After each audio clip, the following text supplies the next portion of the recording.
Kathryn Gordon. Welcome to the show. Thank you for having me, Joe. It is awesome to have you. For our listeners who may not be familiar with you and your work, who are you and what do you do? Yeah, Kathryn Gordon. I wrote a best-selling book called Relationship Grit. I co-wrote it with my husband, Jon Gordon, and Jon is a 17-time bestseller. I'm a one-time bestseller, but that's all good. And basically, I am in what I like to call my second act. So I raised my children and was very focused on that and always did things behind the scene. We had a couple restaurant chains and I would do accounting for that when the kids were at school. But basically, once the kids went off to college, I'm like, okay, it's me time. And I started a podcast called Kathryn for Real, which is behind me, and wrote my book, Relationship Grit. Right now, I am on hiatus with the podcast because the last half of 2024, I decided to start traveling with Jon. And oh my gosh, I mean, it was just nonstop. I don't know how he's done it for 20 years. It was, fun. I tried not to pick the cities that didn't have anything to offer, right? I was trying to go to the fun stuff.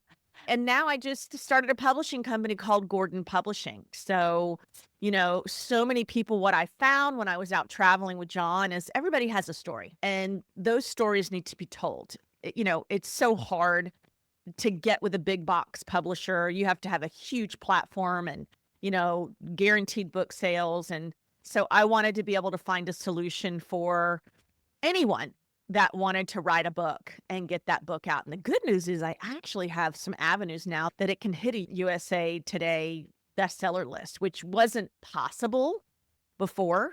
So it is now. That's what I'm doing now. Kathryn, the reason I reached out to you to have you on the show is I'm familiar with Jon's work for a number of years, Energy Bus, Power Positive Teams, and all the epic books that he's written. And lucky enough to have Jon on the show a few months back. But doing research for Jon's episode, I came across this. Relationship Grit, the true story with lessons to stay together, grow together, and thrive together. And picked it up, read it again. Such an amazing relationship book. I read it and I did the Audible. I thought the Audible is amazing because you read it and Jon reads it and it goes back and forth. And it just, the vulnerability and the courage you guys took to write that book, which made it probably scary to do, maybe a little bit uncomfortable, but it was so real that it just hits. Right? I've been married for 20 years, got an amazing wife, got 3 kids, but after 20 years, you really got to work at it, right? And You do. First of all, I love that. I love that you read it. I love that you read it again. And I love that you listen on audio. I have so many people that will message me with the audio. They just love that. So I'm really glad to hear that. And you're right when you say it was difficult at times to write. Interestingly enough, because Jon, if anybody knows who he is all about positivity, mindset, and leadership. And has written all these books on that. Well, this book, Relationship Grit, is gritty. I mean, it's talking about the dark side of our relationship. And so when we wrote the final draft and he sent it to his brother and his brother read it, he called him and he goes, "Hey man, you can't put this out there. Like people see you in a certain way and you can't put this out there." And I really give him so much credit because he goes, that's exactly why it needs to go out, because people need to know that we all have problems and we all have issues, but what they're looking for is solutions and ways to make their life and their relationships better. And if by my example of all the things that we went through that were not good and very ugly, and how we came out on the other side and the process by which we did that, which is the framework, right? It's the G.R.I.T. The G stands for God, the R stands for resolve, I is invest, and T is together, and we can talk about those. But, it's in that, he said, if I can help another couple stay together, then it's worth risking my reputation, I should say, for. So, yeah, Yeah. What I love about the book is, there's so many people that get on stage that maybe not even as big as Jon. Like I heard Jon speak a few weeks back in Florida in front of like 4,000 people, just knocked it out of the park. But like there's some people that never had a bad day and everything's fantastic and everything's rainbows and they never struggled. Right. And like he comes out and you guys talk about your struggles, what you went up against, how you approached it, how it first knocked you down, then you got back up. How about we talk from the very beginning, real quick? I love the story. Could you tell the story how you and Jon met? That's a good part of the beginning of the book. Would you mind sharing that story? Yeah, no. So I'm 3.5 years older than Jon. So I was 28. And, depending on where it falls, there's like half of the year where he's 4 years younger than me. And then the other half, he's 3.5. So he was 28. I mean, I was 28. He was 24. I had lived a whole lifetime by that age, and I had stopped drinking and was really, really into health and wellness. And I was at a restaurant having dinner, and I left that restaurant and was walking past this bar in Buckhead in Atlanta, Georgia. And this guy was standing in the doorway, really trying to get girls in the bar. I mean, it was, he was trying to get business. And he's like, "Hey, come on in. We just opened, come on in. We're having a party." And I just had no desire to go into the bar. But, we started chatting and he got really, really close into my face. And he's like, "You're the most beautiful woman I've ever seen." And I'm thinking, what a cheese ball. Like he is working it, right? I mean, I just was so not impressed. And he said, "Well, I'm having a party next Friday. Will you come back?" And I'm like, "Yeah, yeah, yeah, yeah. I'll come back." I had no intention of coming back. And I left. Well, fast forward a couple weeks later, I'm at an event and it's called the Best of Atlanta. And I'm standing there eating some cheesecake, talking to some guy. And out of the corner of my eye, Joe, I see this guy like running towards me. And it was Jon, and he's like, "Remember me?" He's from Long Island, so he had more of an accent back then. "Remember me?" And I'm like, "Yeah." And he goes, "I should have never let you go. I should have got your phone number.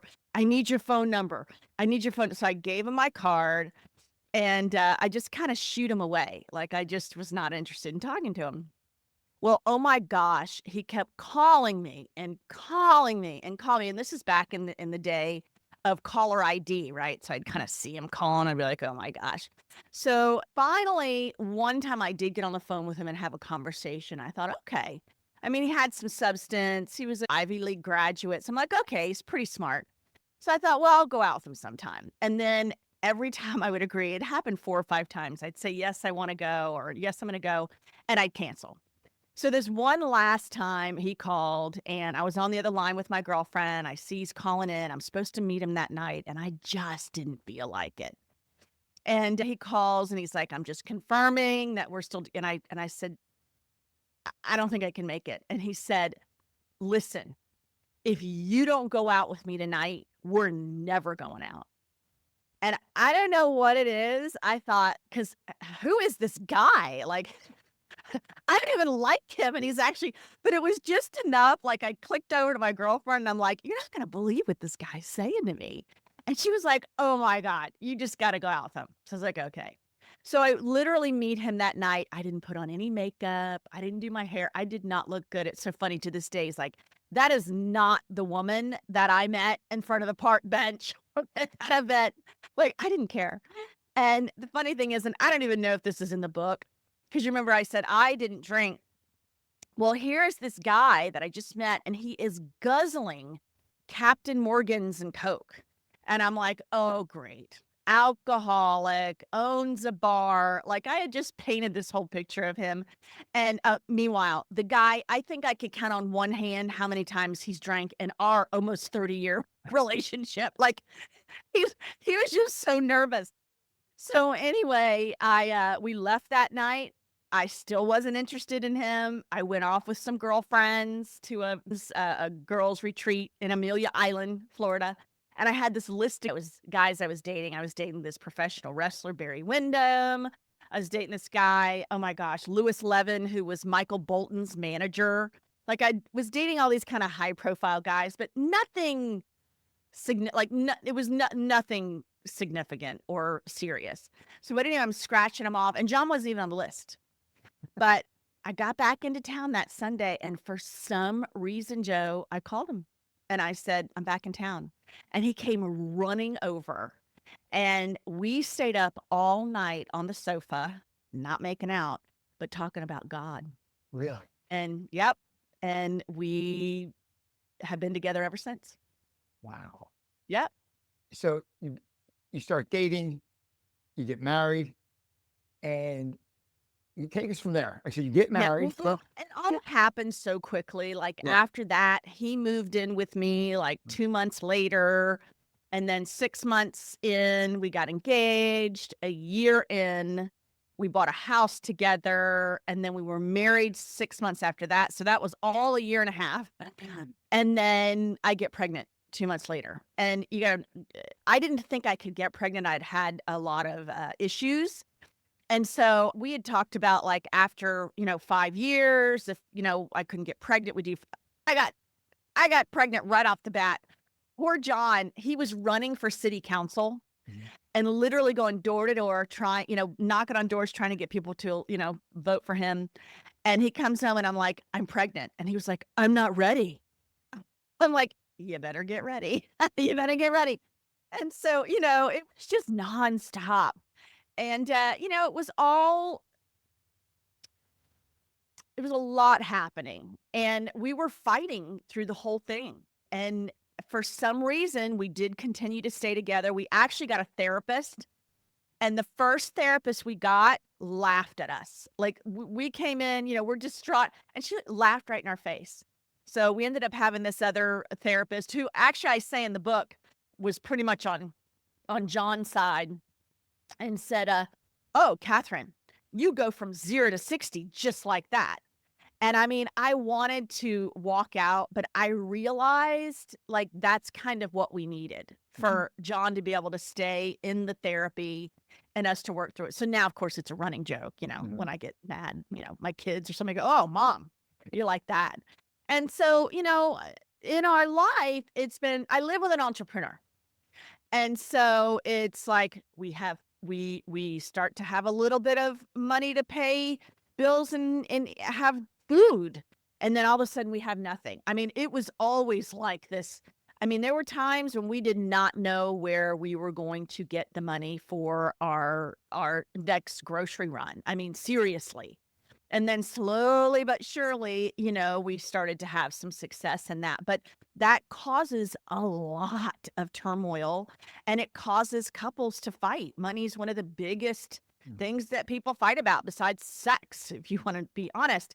And so anyway, the book is all about that. I won't go into all the details, but there was a lot of stuff that happened and some things that John shared with me 10 years after, and I was going to leave him. So I was going to leave him several times, but the good news is now, oh my gosh, in May, we celebrate 28 years and then 30 years together total. And I can say, and this is why, we wrote this book. It's like, if you can just hold on, if there's not physical and mental abuse, if you're just fighting, if there are issues, you disagree on parenting, you disagree on money, those are all things you can get through.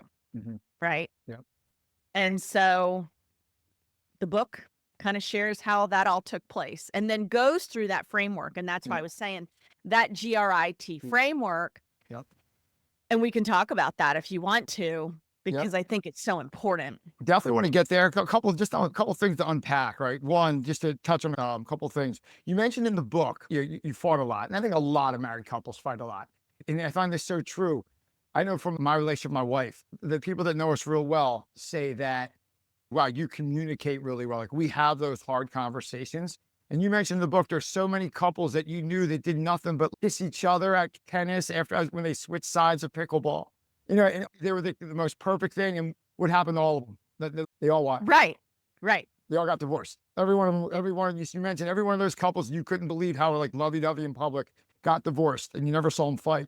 How about this? This is a quote from the book. Growing up in an alcoholic family, gave me the perspective to hang around and to keep the relationship going instead of leaving, because that's what married couples do.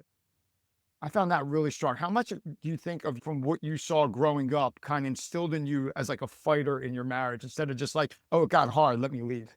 Yeah. Yeah, that's such a great question.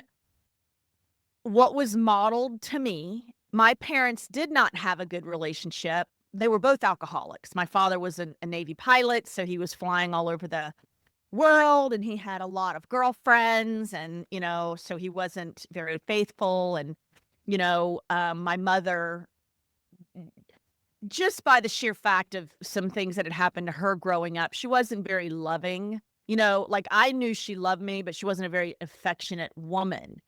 But they stayed together. Now, I've had some really good conversations on this because some people would say like, if you're not happy, you need to leave. Again, like I said before, if you are in a relationship where you are being physically or emotionally abused, do not stay in the relationship. But if it's just that you guys have issues and you have things you need to work out and you love each other, right? Because you can still not like each other. I mean, there are definitely times where I did not like Jon, and I'm sure he didn't like me. But I did love him. There was deep down, I did love him. Now, he had done things to me that would make me so angry that I thought I didn't love him. But when I really, kind of stepped back, I thought, I love this guy. Mhm. And so in my upbringing, I did watch that play out. And there is something about that. I think there's a lot of things in that. And one of them was just, again, watching the ebb and flow. My father would leave and he would go, travel or do whatever he had to do for work. And then he would come. We were just a unit. And they stayed together. And they stayed together until my mom passed away, 35-year marriage. Is it a Catholic thing? My dad was Catholic. You don't get divorced. Maybe. Mhm. But for whatever it is, I'm really grateful for it because I was able to watch that play out from the beginning as much as I can remember. And it was a very volatile relationship early on into what grew into a love and respect for each other. And again, I'm not saying everybody has to just grit it out until you've been married 30 years. I'm not saying that either. Again, I think what it really goes back to is, do you love this person? Is there Mhm. something about this person? Like if you weren't dealing with XYZ, if they didn't do this, would you love them? Would you want to be with them? Mhm. And so it's something to kind of sit back and look. And it takes emotional maturity to do that Yeah. because it's easy to get into the he said, she said, and Yeah. you did this. And listen, yes, sometimes the hurt can be so, so, so bad and so often that there's no turning back. So there is that too. But I do believe in most cases, there's always the room for the restoration. So Yeah. I love again, the one quote I put right underneath that. You put, it might have been awful the night before, but you woke up, carry on, and went to work. Like that good yes, night's sleep, and you wake up, it's a whole new day, whole new chapter, and you just approach it with a whole new attitude. And you go to work on the relationship, you go to work in your job, and when you go work on your family, and you could just make it a little bit better the next day. You know what I mean? I found that really powerful. it's kind of like, is what I say. It's kind of like this. And I play tennis, but in tennis, you have to have short-term memory. Mhm. But you cannot keep focusing on the last shot you just did if it's not a good one. Like you just keep going forward. And I think in relationships, it's the same thing. You can't, if you continue to just hold on to things, you're always going to be bitter. Mhm. Yeah. So, A couple best practices, things I just teased out of the book that I just love, that I just absolutely love and going to try to steal. How about this one? You put, don't keep scoring the relationship, period.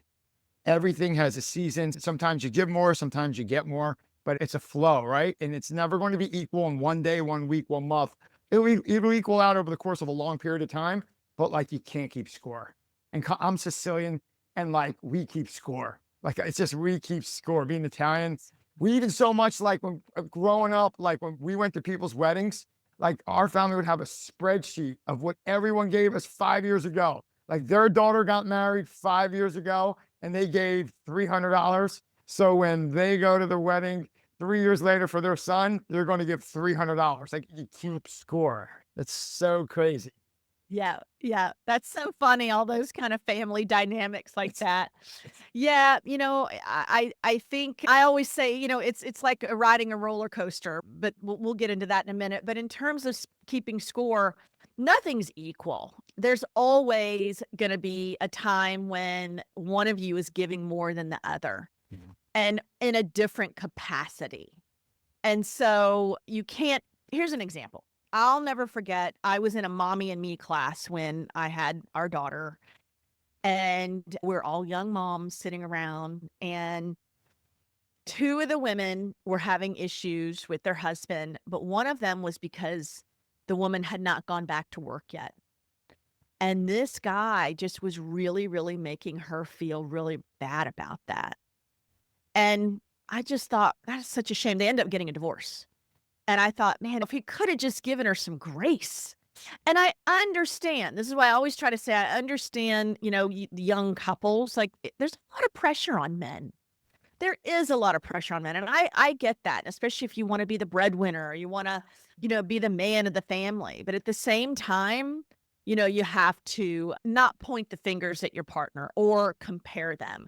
So I even liken that to there's no work-life balance. When John and I were raising the kids, he traveled a lot.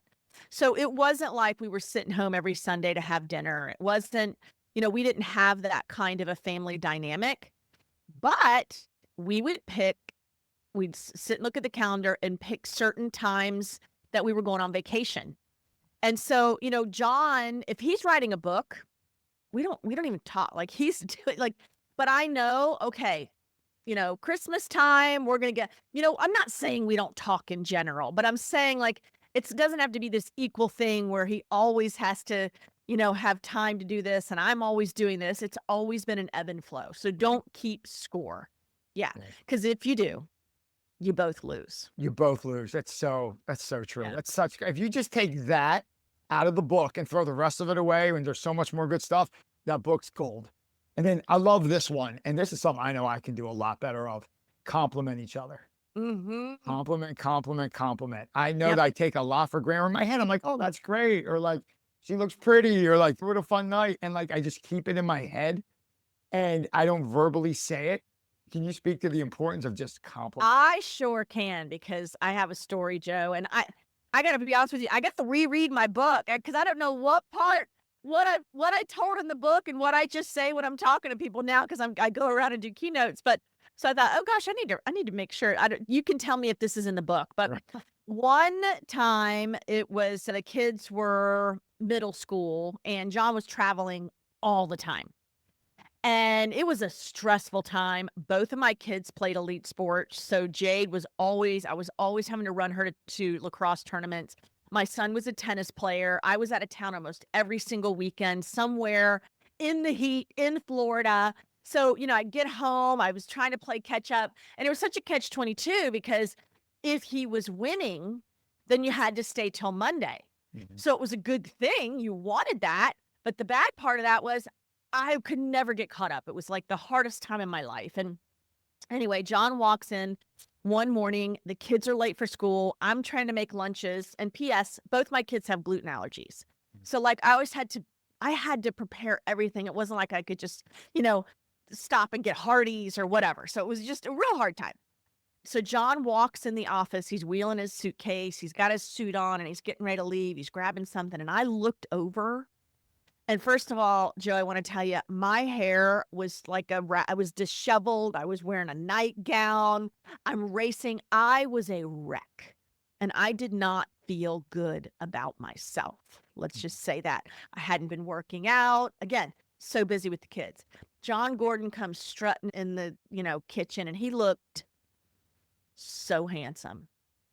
And this feeling of jealousy and despair came over me, and I wanted to attack him. Like I wanted to say, I wanted to make him feel bad about himself, because why? because I didn't feel good about myself. Mhm.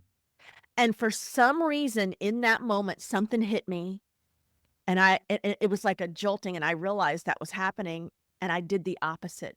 And I looked at him and I go, Jon Gordon, you better watch yourself today. You're looking so handsome in that suit. And Joe, the look on he was like the cutest boy, like getting this I mean, all of a sudden I realized like, oh my gosh, he loved that. And he loves hearing that from me. Right. Right. And it was like something just clicked in the way he acted. And so I started doing more of it. Mhm. And I could see how he was loving that. But a really neat thing happened. And that the more I started doing it, the easier it got. But then it started coming back to me more. Mhm. And keep in mind, I wasn't giving him compliments to get compliments, Mhm. but it kind of goes back to that thing where I realized, wow, you know, he doesn't hear the good things that I think about him. He always hears the bad. Mhm. I need to let him hear the good things that I think about him. I would rather be the one telling him he's handsome instead of the woman, you know, ever out in the airport, wherever. And even if she does, he's getting that at home. He feels good and appreciated and, like the king of the household at home. And I think that's important. Oh, I that's so think, important. You actually do that thing where if you ever read Viktor Frankl's book, Man's Search for Meaning, he said there's stimulus, response, and in between there's a space. And you decide what that reaction is. There's a reaction. And you the way you feel, the way you see the way he looks. And then like you could actually jump on him and be angry, but you stopped, paused, and made it really positive and you complimented. You yeah. took that little pause, that little reaction time pause, and didn't have that initial response come out, which is so easy to be negative, right? You had a rough Yeah. weekend, rough day, rough month, whatever. You raised Oh, two I kids. mean, It's I so could have hard. got into all the, what the things you do and the things, you don't Mhm. do. And I mean, it could have been like a whole other fight. Oh, But and as you're walking out the door, right? Like as your day's going and yeah, he's leaving on a plane or wherever he's going, and yeah. it's like an ugly 3 days, and he's thinking about it when he's in front of 5,000 people. You know what I mean? Like it's just not good, not Yeah. good. And then I think this kind of leads into the next one. You mentioned focus, another best practice. Focus on their strengths, not their weaknesses. Mhm. And it sounds so simple, but not easy to do because it's like someone does like, there's 6 things they ask you to do while they go out, and you do 5. And then though they come in and then the 6th one you didn't do, they're like, did you get this done? And you just want to blow the room up like, oh my God, I did the other 5. And like appreciate what I did, right?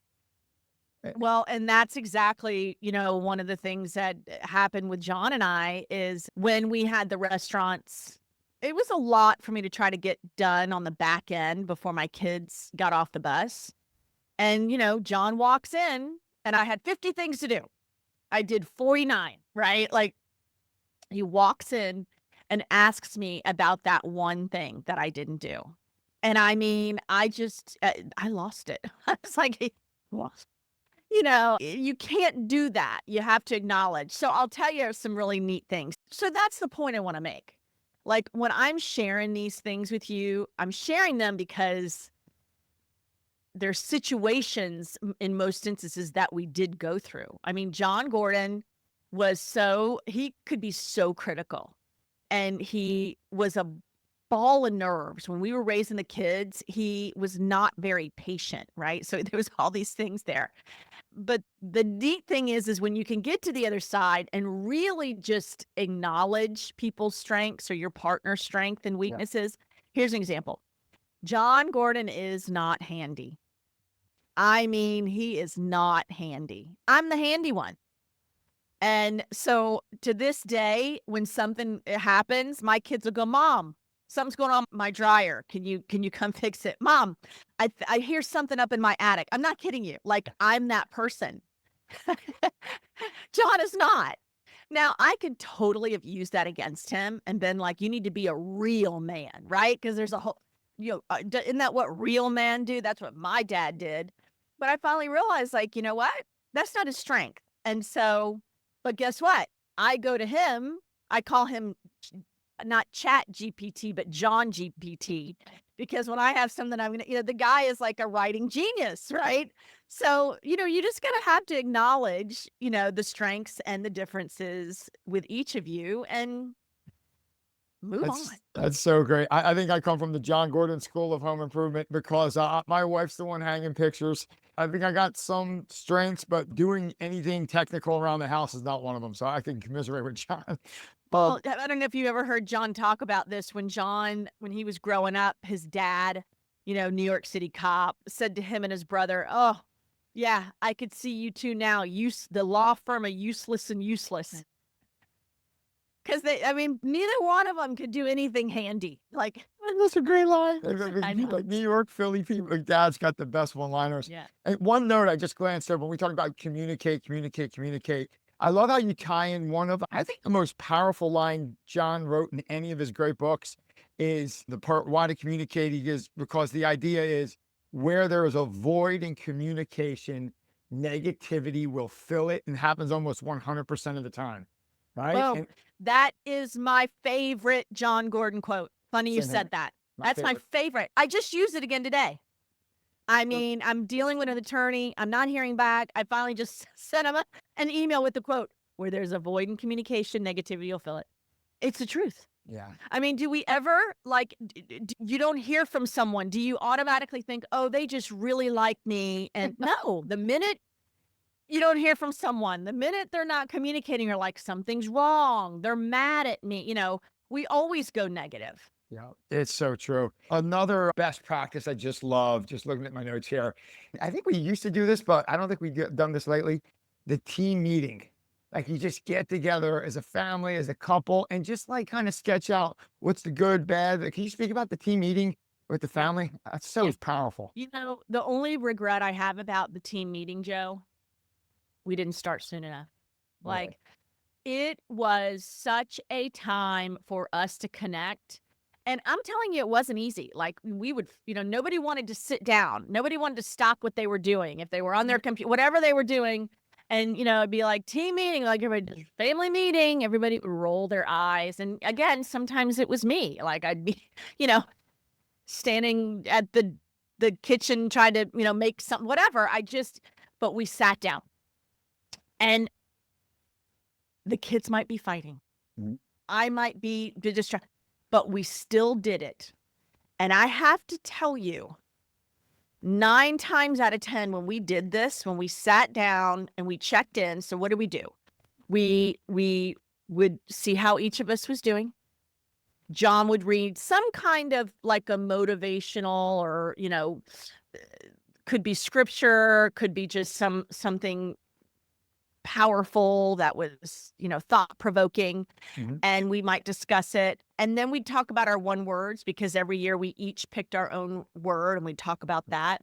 Yep. You would not believe how many times our conversations ended up uncovering something that was going on with one of our kids. It's where I learned my daughter was being bullied. Wow. Just the things that ended up coming out of that. Priceless. It also made us so much stronger as a family unit. Like, we were connected. Mhm. And so I highly recommend. And, if you're like us, we were a sports family. So it wasn't like every single Sunday at 6:00, we were able to sit down and do this. But we made sure that we did it at some point once a week. Mhm. So family meetings, so important. Wow, that's great advice. That's so good. 2 other points I want to just touch on real quick. I just love one, and it's so direct and it's so simple, but at the end, I don't know if it's done that much. Let the other person know your expectations. Like just flat out, just communicate. It goes back to communicate. Maybe a subheading. Let them know what you expect that night or that morning or like this weekend coming up. Let them know, because I know why. Like, I'm a horrible mind reader. Like, I suck at mind reading, right? Like, what I think the expectation is can be way off of what the real expectation is. How about the importance of that? Well, it's so funny because I'm seeing that right now with my son and his girlfriend. Like, she is expecting that he is going to, get the flowers. Like there are all these expectations, which are fine. The only thing is, Cole didn't get the memo. Right? So it's like, then you set yourself up for disappointment. I personally, I like flowers. That's not my love language, right? I mean, I would enjoy flowers, but I'm not he better send me flowers for Valentine's Day. So it's when you're communicating and you're in that flow, you can understand. You can't have those expectations because you're always going to end up being disappointed. Yeah. Yeah. Last point to cover before we get into just a couple of fun questions and wrap up. So simple again, but so powerful. Go for a walk together. My favorite. We still do it. So good. And it's so funny. I was just listening to something on the news today, and they were talking about, somebody was talking about they took a walk with their husband and, all these wonderful things. Taking a walk, oh my gosh, it's therapy. Yeah. And I tell you, there are the times when Jon and I are walking and we are fighting. Like I'm yelling at him, but by the end of the walk, I think between the talking it out, that's why it's walk it out. You got to walk it out to talk it out, walk it out, talk it out. By the end of the walk, I think it's the endorphins right? Sure. That's such a feel good thing. Yep. And just talking it through. Yep. There's something else that's really cool about taking a walk with your partner, and that is that you're walking side by side. Yeah. Right? You're not facing each other. You're not in each other's face. Yeah. You're walking. And there's something about that to be able to communicate like that. That's very non-threatening. Yeah. And I think that's a part of it. And I didn't realize that until years later.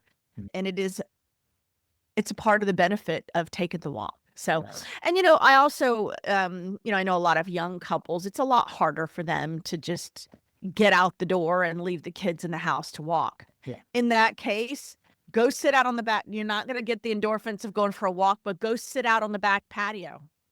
Have a conversation. Yeah. Sit on the same sofa together. You know what I mean? Like do something to make sure you're connecting. But the walking, hands down, we still do it all the time. Yeah. We do the walking, and starting COVID, when COVID happened, we got to grab some bikes and we started biking through different neighborhoods in our town. And people see us biking and it looks like, oh, these guys are so cute, they're biking. We're having those like conversations, like we're side by side biking. We're doing like maybe an hour bike ride, maybe doing about 10, 12 miles. And there's some of the most uncomfortable conversations, but we're flushing them out as we're moving. Yeah. And that's really good, Joe. Yeah. It's rough, and it's rough. I come out of those bike rides sometimes so mentally exhausted because it's just like we're talking about everything we need to talk about. And it's like, woo, I'm so glad this bike ride's over. Like, you sound like Jon. Jon, some days I just don't let up. But it's like needed to happen. And it's like, you know what? It's time to have that conversation. And we did it over the bike ride because the kids aren't around. You're driving. It's private. Like you're biking. You're next to each other. You're moving. You're thinking. You're outside. The wind's hitting you in the face. Like it's a great thinking environment. And it's great just to flush it out. And by the time you get home, 99% of the time, like you're just in a better spot. You know what I mean? Yep. Yeah. Awesome. That's awesome. I appreciate you walking through that. What I like to do, I know your time is limited, wrap up with a few fun questions, right? First off, Kathryn, most authors and entrepreneurs like yourself, when times get rough, when you need to clear your mind and recharge your body, what do? I'm trying to think of what I do the most because we can get into bad habits. And, I can get into the bad habit of sitting down and have a cup of hot chocolate, but that doesn't really ever seem to help me. Mm-hmm. So I go back to the walks. I'll also walk by myself. We're lucky enough to live near the beach, and I'll just go take a walk on the beach. I'm in Florida, so it's not It's not Philly weather. So, or for me, I'll call a friend. Okay. I think that's a woman thing more than a man, but I think it's important for men too. Yeah, I don't think guys do that enough because I know sometimes I catch up my college roommates and stuff, and I feel so much better. I'm like, yes. Let's call each other all the time. Yes. Yeah. How about this? We spoke about a lot. We spoke about communicating. We talked about going for walks, family meetings, so much great stuff that's in your book, Relationship Grit. Kathryn, if you could have everyone listening take just one lesson away from everything we discussed, what would that lesson be? Relationships are like riding a roller coaster ride. You're going to go up and you're going to go down. But just hold on and enjoy the ride. That's great. I appreciate you sharing that. Kathryn, 2 fun questions. I ask these of all the guests at the end of the podcast. Here's one fun one. Kathryn, if you could spend the day with anyone, alive or dead, famous or not famous, who would you spend the day with? My daddy. Really? Yeah, he's passed away, but yeah, I'd love to be able to talk to him now. Yeah, he passed away in 2000. It's been a long time. Yeah. Fun. What would you do with him? Yeah. You could spend a day with him. What would you do? I would really, there's so many times with politics and, things like that, that I would just love to say, what do you think? Like, what do you think about what's going on? And I don't know, just have one day. We also he used to play the guitar and I'd sing. So we'd probably do a little bit of that. Yeah. Oh, that's all. It sounds fantastic. Yeah. Last question. Kathryn Gordon, if you had to get a quote or a saying tattooed on your body, what would that quote or motto say? Oh, geez, Joe. You could have gave me some headway on these. It would say, enjoy the ride. Oh, stop the mic. Yeah, that's awesome. Enjoy the ride. Love it. I think enjoy the ride is probably as good as a spot as any to wrap this up. The guest is Kathryn Gordon. The book is Relationship Grit, a true story with lessons to stay together, grow together, and thrive together, written with her husband, the one and only Jon Gordon. Kathryn, if people are looking for you and what you do and your podcast and website and book, where can we find you online? Yeah, so I'm on Instagram at Kathryn Gordon, and my website is kathrynforreal.com. And there's actually a lot of free resources for relationships. I mean, oh my gosh, I've got a whole action plan. I've got 5 ways to fight less. It's all free. So you can go to my website, kathrynforreal.com. And now, as I said in the beginning, if you have a story to tell and you want to talk about writing a book, I now have Gordon Publishing. So you can go to gordonpublishing.com and there's a questionnaire in there and it comes straight to us and we can chat about that. Kathryn, what I'll do, I'm going to put all of them in the show notes. And we're looking for Gordon Publishing, Kathryn For Real, her podcast, her IG site, all going to be in the show notes.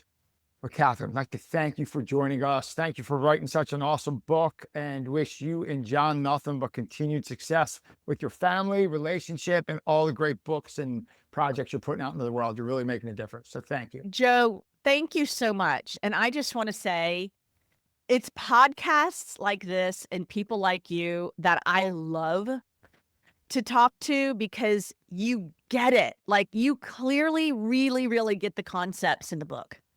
And it's awesome. Like if you can, because I don't take credit. I really feel like it's God. And if you can, take these concepts, you absolutely can have the best relationship you've ever had. So I just want to say thank you for acknowledging that and for diving deep into them. I appreciate that. Kathryn, thanks so much. Hope to keep in touch. And next project you have out into the world, I'd love to have you back on. Thank you. Awesome. Thanks, Thank you. Joe.